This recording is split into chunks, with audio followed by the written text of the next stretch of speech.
Okay, so, guys, we're back.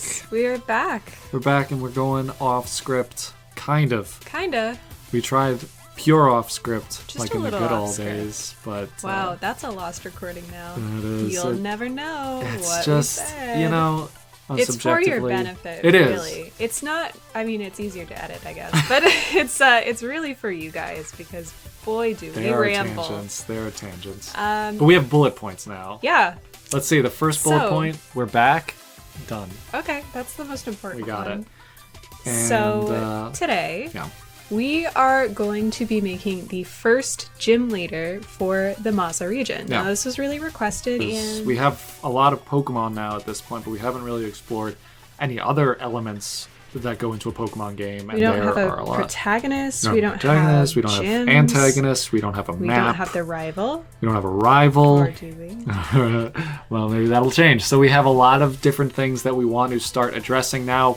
But like the first video in this series, this is going to be sort of a brainstorming workshopping session Yes. rather than like a presentation of a finished product like with some of our other Pokemon videos. Our concept has actually changed pretty significantly since that last recording. So we are going to we're going to talk shop with you guys today. We're going to share some of the ideas that Claire and I have been bouncing off of each other, and we'd like to get your input as well. And I guess we're pretty much ready to just dive into it. Yeah, so let's get to it. But first, I think before we really talk about our ideas for this specific gym leader, we also have to talk about the overall themes of the Maza region, because gym leaders used to be very simple both in concept and design. Execution. Yeah, concept, execution, design. There were technical and resource limitations for the early games. But more recently, especially in Sword and Shield and Sun and Moon, the designs and the characters have become a lot more complex. So I feel like we can't design a character in a vacuum. No, we have to have bigger themes. They're relevant to the overarching themes of a Pokemon game. And of course, everyone enjoys every video game at different levels. But I think that especially for adults or people, you know, over the age of like, let's say 15, they look for something a little bit more in a Pokemon game. You know, they're not just there for the immersion that you can get when you're a very little kid playing Pokemon games. They want to have something that with a little bit more substance. And I think newer Pokemon games do provide that in a lot of different ways than they did in older games. And it's almost like the franchise is aging with its fan base, which is really cool. Yeah, that's definitely really cool. And it's interesting because I think we all still have a lot of love for those early concepts, a lot of nostalgia tied in, but there aren't really a lot of holdovers from the hallmarks of those designs in the newest designs. It's Right. really evolved, no pun intended. And there are, that's good. There are, I think that in older generations, they do explore the characters in more ways outside of the core games. Like there are a lot of The anime did a manga lot. and anime. You know, they fill in the missing gaps that you don't get from the games with a lot of other Pokemon content, which is nice. But I think what's cool, especially for me, a fan of Pokemon who doesn't read any of the mangas, I don't watch the TV show anymore, you know, to have that content right there in front of me while I'm playing the game. It feels more fleshed out. Yeah, it which adds is another nice. level, because we were talking recently about there were a lot of things that we felt were missing from Sword and Shield, but I think one thing that they did really well was give us a ton of new human characters that were engaging and had a lot of unique motivations. The world felt very defined. Yeah, and I liked that a lot. I appreciate that, and I would like to bring some of that into our fake Pokemon theme. So pretty much the only holdover from the original games is that a lot of gym leaders like to have visual cues to specific Pokemon that they use. We're still trying to keep that in mind, but for the most part, we want something really fresh and new. Yeah, I mean, you can look at older, specifically Ghost-type gym leaders. You have Fantina from Fantina's Diamond and design Pearl. is so crazy. It's like, what is she up to? I mean, she's an elegant. I appreciate. Fantina is a woman in a dress with an X on it. She's got the Drifloon X. Drifloon. Right, so she's got that. Then you got like Morty from Gen 2, who He has a scarf. he has a scarf. Like, he is not even referencing any specific He's not. Pokemon. He's just a cool guy. Like, he doesn't. I think he just has Haunter, Ghastly, and Gengar. And then you have Agatha, the first She was not a gym leader. She was the Elite Four. She's just an old lady. She's just an old lady. Her old design really ties in nothing. Very classic, but she doesn't do anything. She has a purple dress. They redesigned her she's close to death for Let's Go. She's old. I mean, yeah, there's that tie-in. And they redesigned her in Pokemon Let's Go, It's and a I feel little more like charming. I like that one a lot more. It's a little bit more dynamic in the shapes. And they did do another Pokemon tie-in where her cane has a Gengar face. So anyway, so going from Agatha, we can look at Acerola and Alistar, who are the two most recent Ghost-type gym leaders, and things have changed a lot. Yeah. And I mean, technically, Acerola is not a gym leader. She's a trial captain, and something that a game franchise as old as Pokemon has to do is switch things up a little bit. I don't know how you guys felt about trials in Sun and Moon as opposed to gym battles, but I think it was a fun way to deviate from the same things that we see in every single Pokemon game. Obviously, Pokemon games are very, very formulaic, but you can only do the same thing over and over again so many times before you're going to lose your fan base. Yeah. So they have to keep it fresh. They have to switch up some things, and I like to see that they're pushing the boundaries of what a Pokemon game can look like. And we want to keep doing that with our region also. Speaking more about the specific themes that these characters exemplify for their respective games, you have in Sun and Moon, you have this transition from their regional customs of having the trials into the sort of global standardized Pokemon League, how they sort of want to add in this Pokemon League into their region. The professor wants to add in an official Pokemon League, and you as the player become the new champion of that region to represent the new Pokemon League.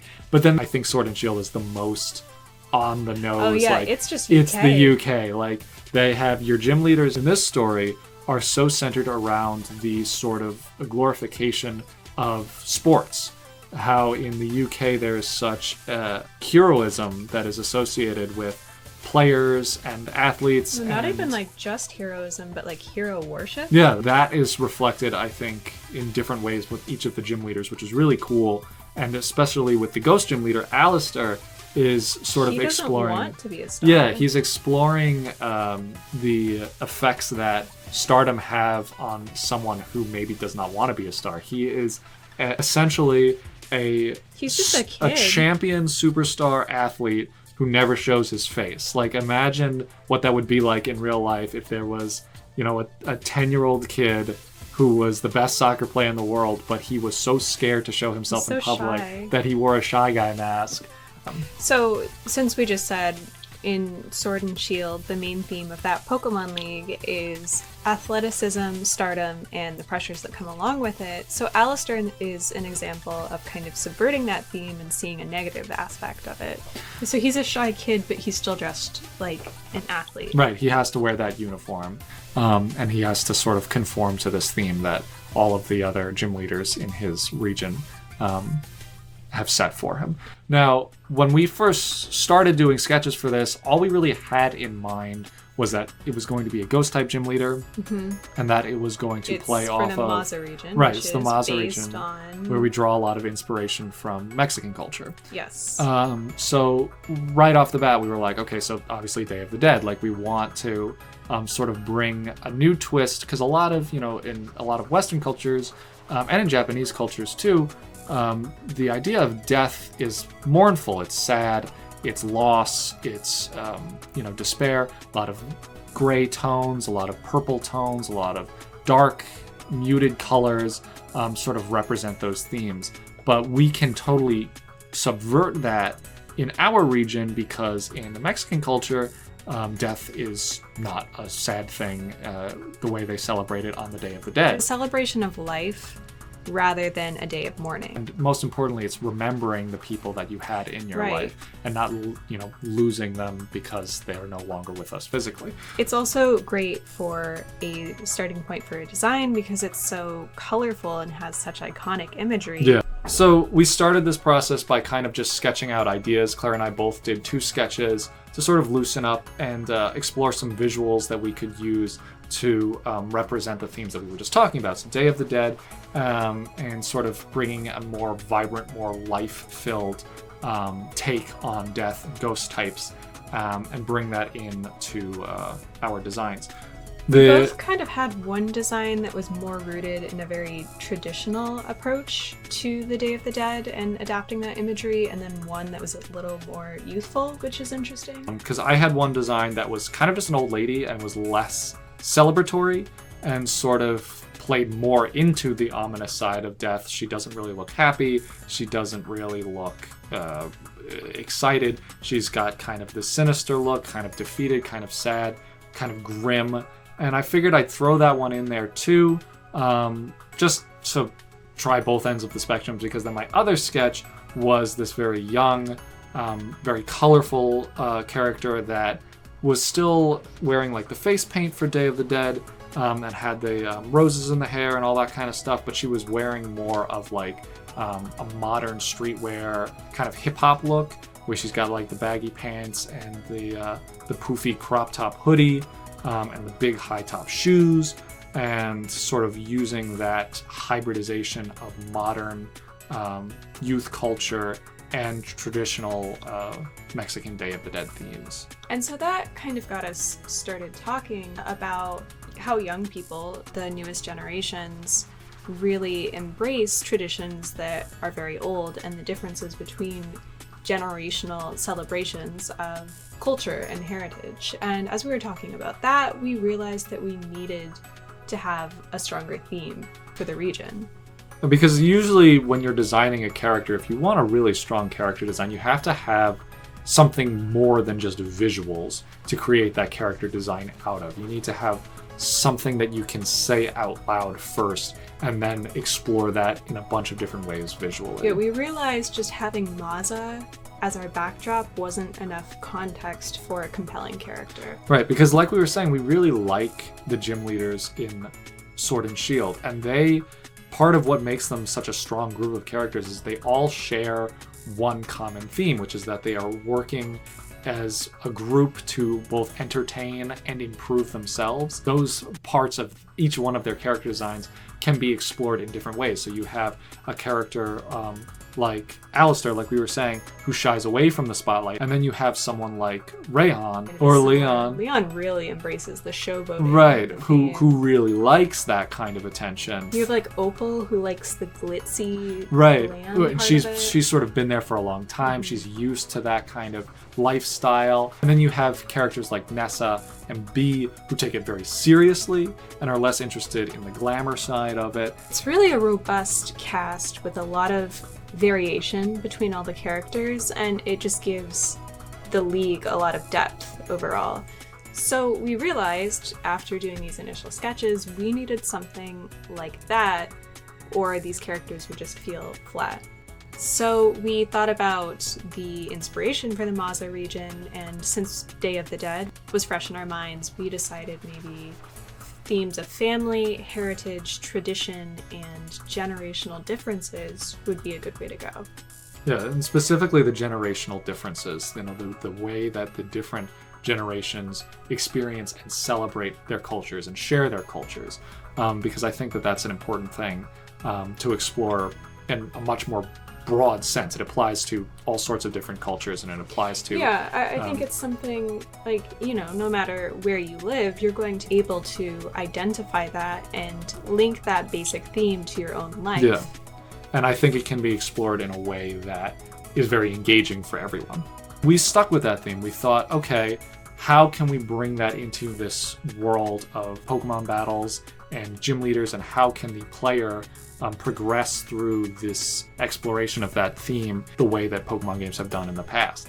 And speaking about that theme of traditions, it kind of actually plays into another thing that we wanted to do, of sort of respecting the older traditions of Pokemon while still introducing something new to the franchise. And when we're talking about the traditions of Pokemon, we mean just like the basics of the game. Like you have 3 starters, you have a fire, a water, a grass starter, you have a rival. There's going to be 8 gyms that you will progress through, and each one is associated with a type. And then you get to some kind of Elite Four. There's a lot of mechanical consistencies throughout the games. There are also new ways that Game Freak can keep it fresh, essentially, for lack of a better word. So in the last 2 games specifically, the way a Pokemon League has functioned has especially been really different. So we started with how is the League going to be innovative in this game? And we thought about our theme of tradition and generational differences, and we decided that the Pokemon gyms in the Maza region would be traditionally passed down within specific families. No one else is invited to be a part of that custom. And maybe this system worked in the past, but now it's kind of polarizing and outdated.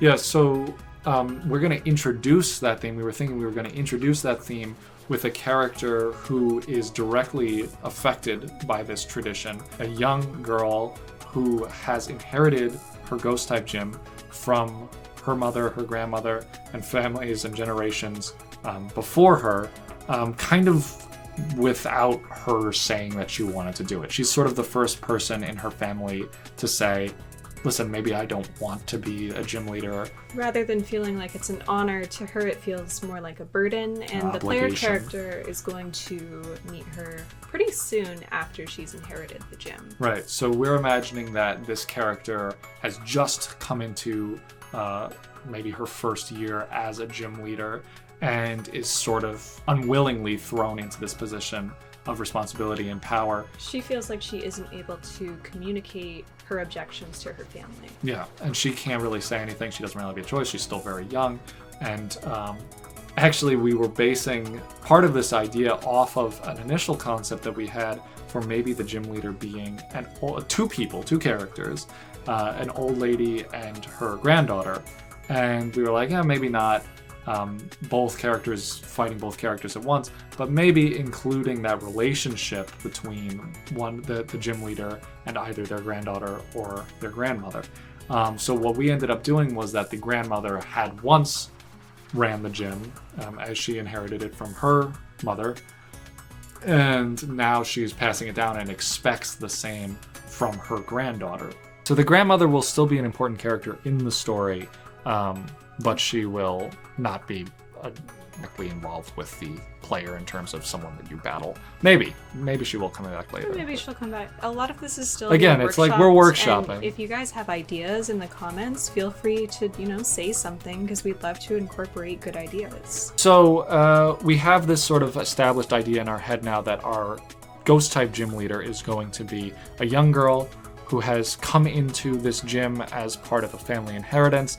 It's her responsibility. But she isn't happy with being the gym leader. She doesn't like it. Think the system is fair. She has other aspirations, and she also, very importantly, feels like there are other trainers that are more deserving of the position than herself. She feels like she's not a strong trainer. She feels like she doesn't understand battles as much as other trainers might. She feels like she has a lot to learn. Yeah, and she feels like she's not being given the opportunity to improve herself because she's just expected to be good and be a gym leader. So this character has all of these underlying frustrations when she has to battle both the player character and the rival. And obviously, to progress the story, she's going to lose both battles. But for this character, that's kind of a eureka moment. Going backwards a little bit to setting up the player character and how the player character will interact with this first gym leader. At this point, the player character will have already lost a scripted battle against your rival, the trainer that you get your starter Pokemon with, like you do in every game that comes before this one. You start off, you get the starter Pokemon from the professor, someone else gets a starter Pokemon from the professor, you battle, but in our game we were thinking it would be kind of... Like you get one shot almost, like this person is just really good and you lose. Like you always get the impression that the rival might be stronger than you, but in this one, there is no doubt. There's going to be a scripted battle where your player character will always lose to the rival. After this happens, your character then moves forward and beats the first gym leader, who is this Ghost-type gym leader, and she is also already lost to your rival. Now, she's on a losing streak, and she's already got these frustrations. She's lost. Let's say that she's also lost every other battle from every other trainer that has already come in. She expresses that to the trainer, And at this point now, she confronts her grandmother. She says, listen, this is this nth time that I've lost in a battle against a challenger. I am not fit to be a gym leader. I don't want to be a gym leader, and I'm stepping down from my post. And she kind of just puts it definitively. And the grandmother has this sort of revelation after seeing her battle against you, the player character, that her granddaughter gets a lot of inspiration from your player character. She looks at your player character and says, wow, you could teach my granddaughter a lot. And so your granddaughter expresses how she wants to train and grow and improve herself alongside you as the player character. And in so doing, she becomes your new rival. The real rival. She is your actual rival. And at this point, the grandmother will accept her granddaughter's choice and her decision to move forward from the gym and give her a token of this approval by giving her the third starter Pokemon. So you have a starter Pokemon. Your fake-out rival will have taken the starter Pokemon that has the type advantage against yours, and then this new rival, who was initially the Ghost-type gym leader, will also get the third starter Pokemon that will have the type disadvantage against whichever starter Pokemon you picked. Which is upsetting the tradition in the region and upsetting the tradition in the way Pokemon games are played. Yeah. So we're thinking this would be a fresh way to just switch things up. And we also made 2 designs for the gym leader. Right. / real rival. So we explored the idea, and again, we're still a work in progress here, but we explored the idea of when you meet this character, she's sort of dressed in a much more traditional kind of fashion that looks more like the way, a lot of people think of Day of the Dead, kind of a frilly, very decorative dress, a lot of ornaments, the face paint, her hair is all tied up, and she's got sort of this family emblem on her chest that I kind of designed to pay homage to the La Llorona Pokemon and that whole evolutionary line, because I'm assuming it's the only ghost type we've designed so far for this generation. She would probably have one of those as her Pokemon. There was also something there that we had discussed earlier where like Lilarinia plays with little girls, young so kids. She could have grown up around so this Pokemon. she grew up with this Pokemon that's like her another partner. link to her family heritage. Right, and maybe it's been in her family for a long time. But then after she sort of rejects her title as gym leader, she takes on a form that's much more reflective of her inner personality. She lets her hair down. She feels free to express herself. Yeah, she's got more casual vibrant clothes, but she's not completely abandoning the visual themes that are part of her culture. She cares about tradition. She just wants to express it differently. Right. Modernizing the Day of the Dead symbolism and imagery is just her way of celebrating it, which until that point her grandmother hadn't understood. And so really that was like kind of the most different thing that we're going to be doing with this first gym leader is going to be more than just a gym leader. It's going to be... She's going to be your rival. And alongside...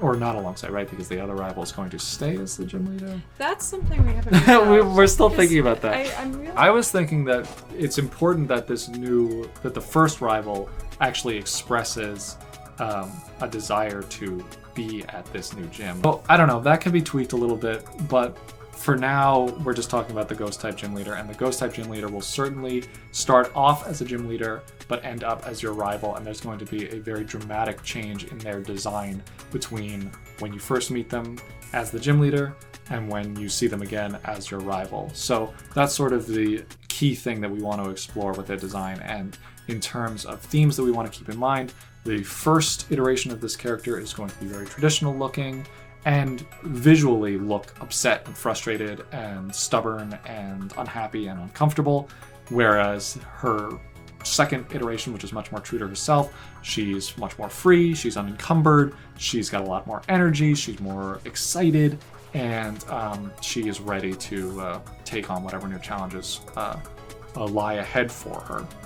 So we don't have a name for this character. We kind of were thinking we wanted something a little traditional sounding, like very old-fashioned almost. There's something that contradicts her true personality. Right, but maybe something that could be abbreviated into a nickname. Right. So we were thinking definitely something Latina sounding, but also something that is like it seems too flowery, too prissy for who she actually is, because she didn't get to pick her name. Her family picked her name for her, and that too is something that she's sort of rejecting as she gets a little bit older. You're thinking maybe like Valentina, and then she becomes Val. Right. She starts off, you meet her as Valentina, but then once she becomes has more self-identity, she calls herself by Val. I don't know. There could be something there. Let us know if you have suggestions. Yeah, so let us know if you have suggestions. And we're also not really settled on a final design yet. I mean, we've explained to you what we want to see in the final design, but all we have right now are sketches. So let us know if you guys have different ideas for how we can change the design from where it is now, which of our sketches you like most, and which direction you'd like us to take it in the future.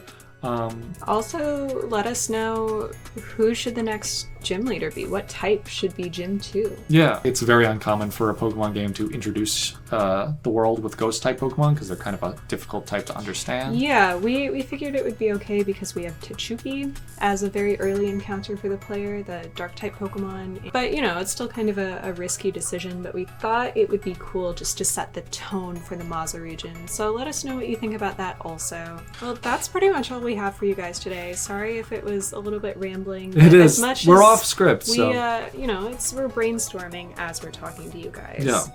And things will probably change before the next video also. Yeah, like we said, this is all workshopping, so things are always up in the air. There's nothing set in stone.